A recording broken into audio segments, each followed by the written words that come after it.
Salut à tous et bienvenue sur la chaîne YouTube de Camer Cloud. Aujourd'hui, nous allons installer Windows 11 en désactivant le contrôle de la puce TPM 2.0.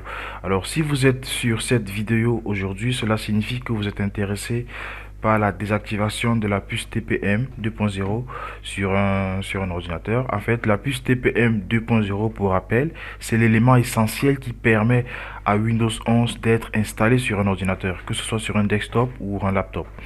Alors, je vous montrerai comment désactiver le contrôle de cette puce-là au démarrage de l'ordinateur. Donc, je suppose déjà, pour ce tutoriel, pour que vous puissiez bien suivre ce tutoriel, il faudrait que vous ayez déjà votre média d'installation de Windows 11, que ce soit une clé USB, un CD ou un DVD, une machine virtuelle, VirtualBox, VMware, comme vous voulez. En fait, moi, je vous montre juste la procédure à suivre pour désactiver le contrôle de la puce TPM 2.0. C'est à vous de chercher comment faire pour télécharger Windows 11 et également pour monter le lecteur ou la clé USB. Donc, une fois que vous insérez votre média d'installation, vous tombez sur cette page. Lorsque le disque démarre, lorsque le système démarre, le disque d'installation démarre, arrivé sur cette page, si vous essayez de suivre, de passer à l'étape suivante, là vous voyez bien qu'on a la langue, le format de l'horaire et le clavier. Une fois que vous avez choisi tout ça, si vous essayez de passer à l'étape suivante, je vais le faire avec vous. Hop, étape suivante. Installer. Là, le démarrage du programme d'installation se fait. On va patienter quelques instants. Ici, si vous avez une clé d'activation, vous pouvez l'entrer, mais sinon, vous pouvez passer. Donc, je vais passer parce que j'ai pas de clé d'activation. Vous choisissez la version du système qui vous intéresse. En l'occurrence, ici, moi, je vais choisir la version Windows 11 parce que je trouve qu'elle est plus stable et plus adaptée à mon besoin. Donc, je clique sur suivant. Ensuite, vous avez cette erreur. En fait, cette erreur, c'est ça qui nous intéresse. Ça, c'est l'erreur, en fait, que vous avez lorsque vous essayez d'installer Windows 11 sans avoir activé la puce 2.0 ou alors sans avoir même une puce TPM 2.0, pardon, TPM 2.0 sur votre poste. Donc, si vous n'avez pas de puce TPM 2.0 ou alors si vous ne souhaitez pas l'activer, moi par exemple, j'ai cette puce installée sur ma carte mère, mais j'ai pas envie de l'activer. Je préfère pour le moment rester sur Windows 10. Peut-être plus tard, je passerai sur Windows 11, mais pour le moment, moi, je préfère rester sur Windows 10. Mais cette installation, je la fais en mode virtuel. Du coup, je vous montrerai comment faire pour désactiver la puce TPM 2.0. Donc, lorsque vous tombez sur cette erreur, tout ce que vous devez faire, c'est supprimer. Ou alors passer, soit retirer le média d'installation, soit passer à l'étape suivante. Donc, en fait, on va recommencer la procédure d'installation et je vous montrerai comment faire pour désactiver tout ça. Alors, donc, j'ai recommencé la procédure d'installation, c'est-à-dire j'ai retiré le média d'installation et je l'ai remis. Donc, c'est ce que vous devez faire en fait. Il faut retirer le média d'installation et vous le remettez pour recommencer la procédure d'installation. Une fois que vous recommencez la procédure d'installation, vous tombez à nouveau sur cette page. Vous vous souvenez, tout à l'heure, on avait cette page et c'est ici que tout se passe en fait. Donc, nous devons entrer dans l'invite de commande. Et pour ce faire, vous devez utiliser la combinaison de touches Maj F10. Maj F10. Vous devez utiliser la combinaison de touches Maj F10. Alors je vais le faire. Hop. Maj F10. Voilà. Une fois que vous entrez Maj F10, vous avez l'invite de commande qui est ouvert. Ensuite, nous allons entrer dans la base de registre. Bon, je ferai un autre tutoriel pour vous expliquer ce que c'est que la base de registre. Mais pour le moment, intéressons-nous uniquement à la désactivation de la puce TPM 2.0. Alors, nous allons entrer dans la base des registres. Nous allons entrer dans la base des registres en tapant regedit. Vous tapez regedit sur votre clavier, avec votre clavier et ensuite entrer.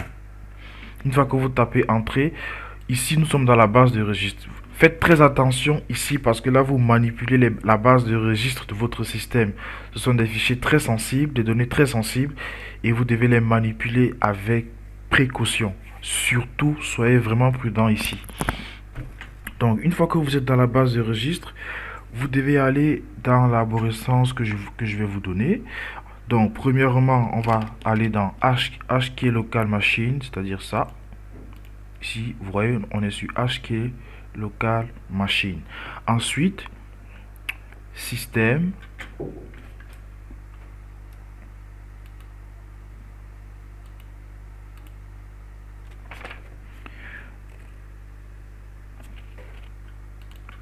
Donc, HK local machine, système et ensuite setup.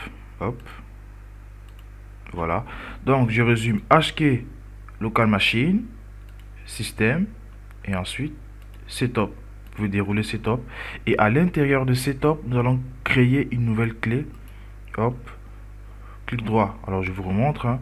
Faites un clic droit sur setup. Nouveau. Clé. OK. Alors, cette clé, nous allons l'appeler lab config. Veuillez s'il vous plaît respecter la casse. Hein. Lab config. Donc nous appelons cette clé lab config comme ça. Voilà. Hop. Et ensuite ici nous sommes donc à l'intérieur de la clé lab config. Donc je résume HK local machine système setup et ensuite lab config. À l'intérieur de setup on crée la clé lab config. Et c'est ici que tout va se passer en fait. Donc à l'intérieur de lab config, nous allons créer 3 autres valeurs. Et c'est grâce à ces valeurs que le contrôle de la puce TPM 2.0 sera désactivé. Donc ici, vous avez le choix. Soit vous faites un clic droit dans le vide, ici, soit vous faites directement un clic droit sur le lab 2.0. Donc nous allons faire un clic droit, pardon, je vais faire un clic droit sur nouveau dans le vide et ensuite je vais choisir valeur DO 32 bits.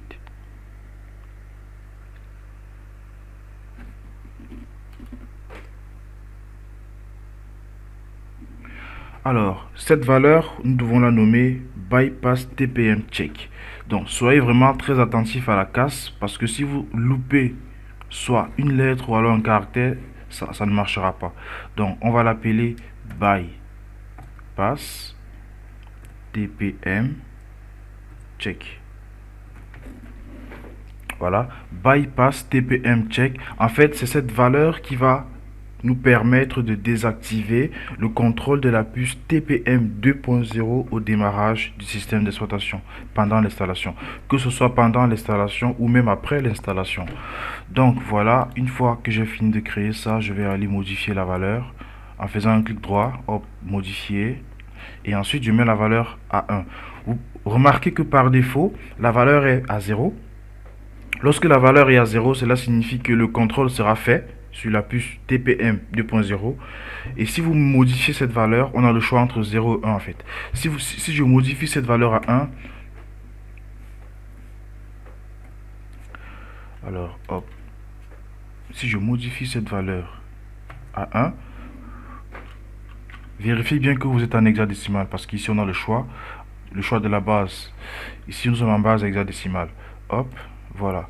Donc ici on peut remarquer que j'ai bien modifié la valeur et que elle est passée à 1. Donc cette valeur que nous venons de modifier, c'est ça qui permettra de désactiver le contrôle de la puce TPM 2.0 au démarrage du système. Mais il ne faut pas s'arrêter là. Pour que le démarrage et l'installation soient vraiment optimales, pour que l'utilisation même soit optimale, il faudrait également désactiver le Secure Boot. Vous devez désactiver le Secure Boot et également désactiver le contrôle de la RAM. Si jamais vous n'avez pas assez de RAM, ça peut arriver. Hein, parce que pour que Windows 11 soit installé, il faudrait minimum de mémoire 4 Go de RAM. Donc si vous n'avez pas assez de ressources au niveau de la mémoire, vous pouvez également désactiver le contrôle de la RAM et le contrôle du Secure Boot. Donc nous allons commencer par le Secure Boot parce qu'en fait les deux vont ensemble. Je peux même dire les trois vont ensemble. Donc nous allons désactiver le contrôle du Secure Boot en créant également une nouvelle valeur DO 32 bits. Cette fois-ci, cette valeur, je vais l'appeler bypass, donc avec B majuscule, hein, bypass Secure boot check.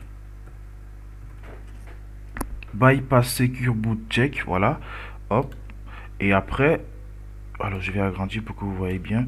Et après, je vais modifier la valeur comme tout à l'heure. Je passe la valeur à 1. Passer la valeur à 1, ça signifie désactiver le contrôle au démarrage. Ça c'est fait. Ensuite, je vais maintenant créer la troisième valeur qui nous permettra de désactiver le contrôle de la mémoire vive, c'est-à-dire la RAM. Donc, pareil, je fais nouveau, valeur DO 32 bits. Cette fois-ci, cette valeur va s'appeler bypass RAM check. Bypass RAM check.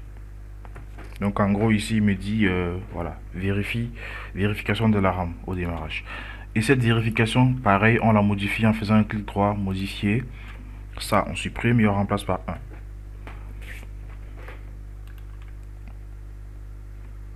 Voilà, ici on peut constater que les trois valeurs que j'ai créées ont été modifiées.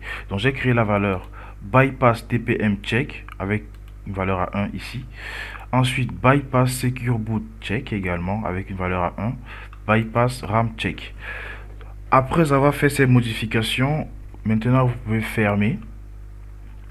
Surtout avant de fermer, vérifiez bien l'orthographe et la casse. Donc ici, bypass TPM check avec un B majuscule, P majuscule, TPM A majuscule, check avec C majuscule. Bypass secure boot check, pareil, B majuscule, passe. Alors, vous voyez, ici j'ai fait une erreur, je vais la modifier. En fait, passe. Alors, renommer. Passe, c'est avec un P majuscule. Vous voyez, là, ça n'allait pas marcher parce que j'ai fait une erreur en fait. Donc, soyez vraiment vigilant. Donc là, il me dit que je ne peux pas modifier la valeur parce qu'elle existe déjà. Bon, c'est pas grave, je vais la supprimer pour la renommer. Alors, nouveau, valeur de votre 32 bits, bypass, TPM, check, avec une valeur à 1. Vous voyez, ça, c'est ce genre de situation auquel vous ferez face. Soyez vraiment vigilant. Moi, j'ai fait une erreur sur un P et ça n'allait pas marcher. Heureusement que j'ai vérifié avant de passer à l'étape suivante. Donc voilà, on a bypass TPM check, bypass RAM check et bypass secure boot check. Alors, c'est bon, tout est à 1. Ok, si tout est à 1 et que l'orthographe également est respecté, orthographe est respecté, casse est respecté, vous pouvez fermer. Vous pouvez également fermer l'invite de commande et passer à l'étape suivante. Donc maintenant, si je fais suivant, si tout a bien fonctionné, logiquement, vous ne devriez plus avoir l'erreur. L'erreur qu'on a eue ensemble tout à l'heure. Donc je passe à l'étape suivante et j'attends. On patiente un petit peu. Ok. Pareil, on peut passer cette étape, entrer la clé d'activation si vous l'avez. Sinon, moi je ne l'ai pas vu que je n'ai pas encore acheté Windows, donc je n'ai pas entré la clé. Je choisis la même version, Windows 11 Pro, voilà. Voilà, vous voyez, ici, tout à l'heure, on avait une erreur. Alors que là, on a directement la possibilité d'accepter le contrat de licence. Donc, si jamais vous réussissez à atteindre cette étape-là, bah, cela signifie que vous avez réussi l'étape, vous avez réussi le paramétrage et la configuration, vous avez bien désactivé le contrôle de la puce TPM 2.0 au démarrage et vous pouvez continuer l'installation. Moi, je vais m'arrêter là parce que le but pour moi, ce n'est pas de vous montrer comment installer Windows 11 parce que j'imagine que si vous êtes là, cela signifie que vous êtes déjà un informaticien ou alors à l'aise avec l'outil informatique, notamment l'installation des systèmes d'exploitation. Ce que moi, je voulais vous montrer, c'était juste la désactivation de la puce TPM 2.0 et par ricochet également le secure boot et le contrôle de la RAM. Alors merci, surtout n'hésitez pas à cliquer sur le lien que j'ai mis en description afin d'avoir un tutoriel écrit de tout ce qu'on vient de voir en fait.